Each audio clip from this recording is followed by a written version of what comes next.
అందరికీ నమస్కారం. Welcome to Nimmana's kitchen.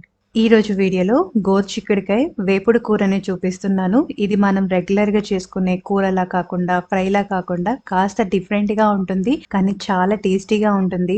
దీన్ని అన్నంతో గాని, చపాతీతో గాని సర్వ్ చేసుకోవచ్చు. కాంబినేషన్ అయితే అదిరిపోతుంది.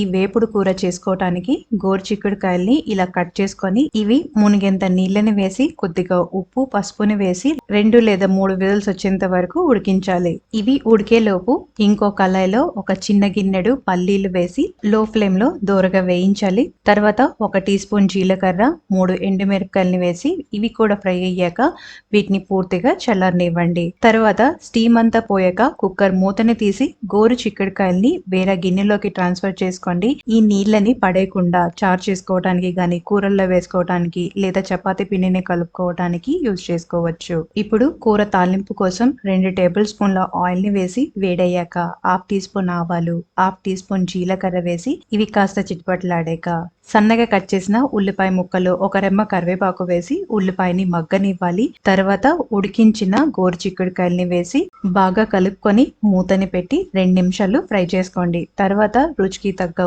ఉప్పు, కొద్దిగా పసుపు, రుచికి తగ్గ కారం వేసి ఇంకోసారి మిక్స్ చేసుకొని ఉప్పు, కారం ఈ ముక్కలకి నీట్గా పట్టేలా ఇంకొక 2 మినిట్స్ ఫ్రై చేసుకోవాలి. ఈ లోపు మనం ముందుగా వేయించి పెట్టుకున్న పల్లీలు, ఎండుమిరపకాయలు, అలానే కొన్ని వెల్లుల్లి రెబ్బలు, ఇంకొద్దిగా ఉప్పుని వేసి మరీ మెత్తని పౌడర్లా కాకుండా కాస్త పలుకు ఉండేలా గ్రైండ్ చేసుకోండి. అలానే ఉప్పు మీరు కూరలో ముందుగా ఎక్కువ వేసినట్టయితే ఈ పొడిలో ఉప్పు వేసుకోకుండానే గ్రైండ్ చేసుకోండి. తర్వాత గ్రైండ్ చేసిన పొడిని కూరలో వేసి బాగా కలుపుకొని ఇంకొక 2 నిమిషాలు వేయించి మీకు ఇష్టం ఉంటే కొద్దిగా కొత్తిమీరను వేసి దించేయండి. మరి ఈ వీడియో మీకు నచ్చినట్టయితే ప్లీజ్ లైక్ చేసి షేర్ చేయండి. అలానే ఛానల్ ని కూడా సబ్స్క్రైబ్ చేసుకొని ఆల్ నోటిఫికేషన్ ని యాక్టివేట్ చేసుకోండి. And thanks for watching.